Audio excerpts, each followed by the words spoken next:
So hello दोस्तों, आज हम बात करने वाले हैं केमिस्ट्री 11th की जो केमिस्ट्री है आपके पास, उसका जो पहला चैप्टर है some basic concepts of chemistry. तो उसमें सबसे पहला टॉपिक आता है आपके पास मैटर। तो मैटर की अगर बात की जाए तो आपको पता है कि हर वो चीज़ जो कि क्या करती है, स्पेस ऑक्यूपाई करती है ना। हर वो चीज़ जो स्पेस को ऑक्यूपाई करती है और उसका क्या होता है, कुछ ना कुछ मास जरूर होता है। कोई भी चीज़ जिसका मास जरूर होता है, मास यानी कि कोई भी एक बॉडी है, तो अगर वो उसमें एटम से मिलके बनी होगी, तो अगर उसमें एटम्स होंगे तो सिंपल बात है वो क्या करेगी, कुछ स्पेस को ऑक्यूपाई करेगी। तो दैट मीन्स उस बॉडी में कुछ ना कुछ मास है। ठीक है, तो हर वो चीज़ जो कि स्पेस ऑक्यूपाई करेगी और उसमें कुछ ना कुछ मास होंगे, यानी कि कुछ ना कुछ नंबर ऑफ एटम्स होंगे, वो मैटर कहलाया जाता है। ठीक है, तो वो होता है आपके पास मैटर। और मैटर के आपके पास, आपको पता है, तीन फेजेस होते हैं, यानी कि तीन टाइप के में आपके पास मैटर होते हैं: solid, liquid and gases. Solid में पार्टिकल्स की कंपोजिशन बहुत क्लोज्ड होती है, और लिक्विड में पार्टिकल्स की कंपोजिशन आप देख सकते हो बहुत थोड़ी सी दूर दूर होती है, और गैस में सबसे ज़्यादा दूर दूर क्या होते हैं आपके पास, पार्टिकल कनेक्टेड होते हैं या अरेंज होते हैं। ठीक है, तो अरेंजमेंट पार्टिकल्स का काफ़ी दूर होता है गैसेज में।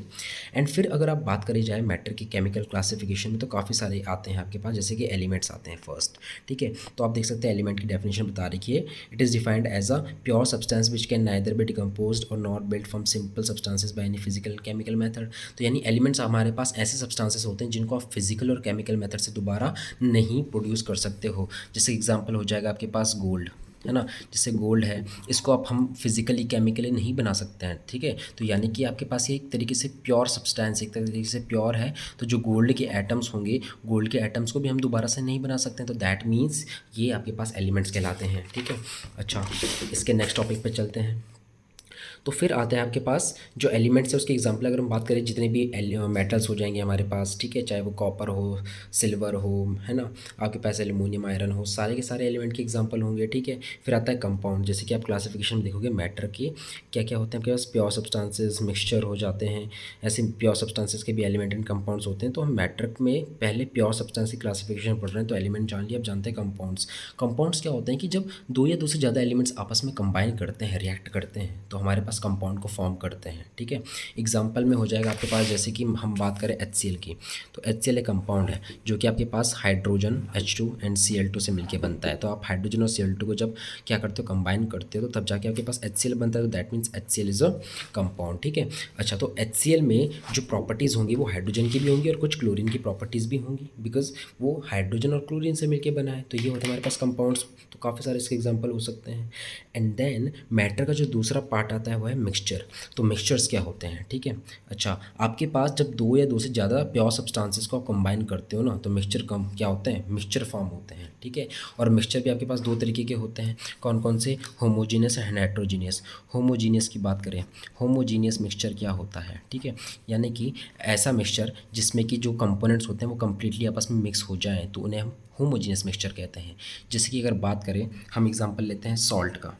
ठीक है, सॉल्ट को आप वाटर के साथ क्या करो, रिएक्ट करा दोगे, तो क्या हो जाएगा, आपके पास एक जो सॉल्यूशन होगा वाटर में सॉल्ट का, वो कंप्लीट तरीके से अगर मिक्स हो जाएगा तो उसमें सॉल्ट आपको नहीं दिखेगा। तो दैट मीन्स सॉल्ट कंप्लीट तरीके से वाटर में कंबाइन हो चुका है। तो इसके कंपोनेंट जो है आपके पास, सॉल्ट एंड वाटर, वो कंबाइन हो चुके हैं प्रॉपर तरीके से। तो जो सॉल्यूशन होगा वो होमोजीनियस कहलाया जाएगा।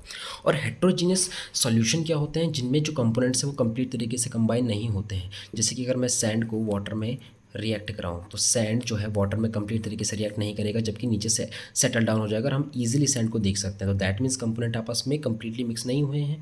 तो ये जो आपके पास सॉल्यूशन होगा, ये क्या होगा, हेट्रोजेनियस सॉल्यूशन होगा।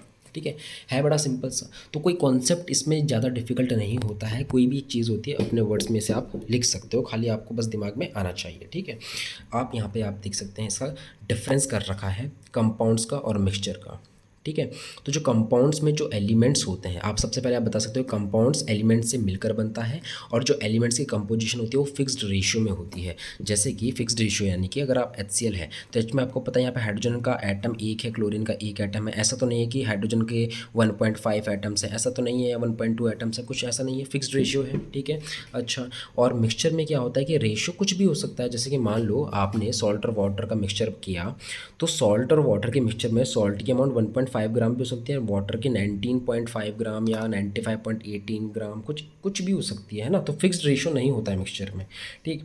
कंपाउंड बता रखा है होमोजीनियस होता है नेचर में, यानी कि होमोजीनियस मतलब जैसे कि जो कंपाउंड HCl इसमें हाइड्रोजन और क्लोरीन ही रहेगा और ये आपस में रिएक्ट करते रहेंगे। ऐसा नहीं होगा कि कभी हाइड्रोजन कम हो गया या हाइड्रोजन की अमाउंट जो है या हाइड्रोजन क्लोरीन के साथ नहीं मिला, ऐसा नहीं है कि आधा अधूरा मिलेगा, कंप्लीट तरीके से रिएक्ट करके ही कंपाउंड बनता है। और मिक्सचर में क्या होता है कि कुछ कंपोनेंट थोड़े से मिलते हैं, कभी कंप्लीट तरीके से मिलते हैं, कभी ज़्यादा रिएक्ट कर जाते हैं, कभी थोड़ा सा रिएक्ट करते हैं। तो दैट मीन्स इसमें जो मिक्सचर जो होता है ये हमेशा होमोजीनस नहीं होता है, ये होमोजीनस भी एज वेल एज हेट्रोजीनस कुछ भी हो सकता है, ठीक है। तो ये आपके पास रहा टॉपिक मैटर का हल्का सा इंट्रो। इसके बाद हम चलेंगे नेक्स्ट वीडियो पे, इसके सेकंड पार्ट पर बनाएंगे, ठीक है।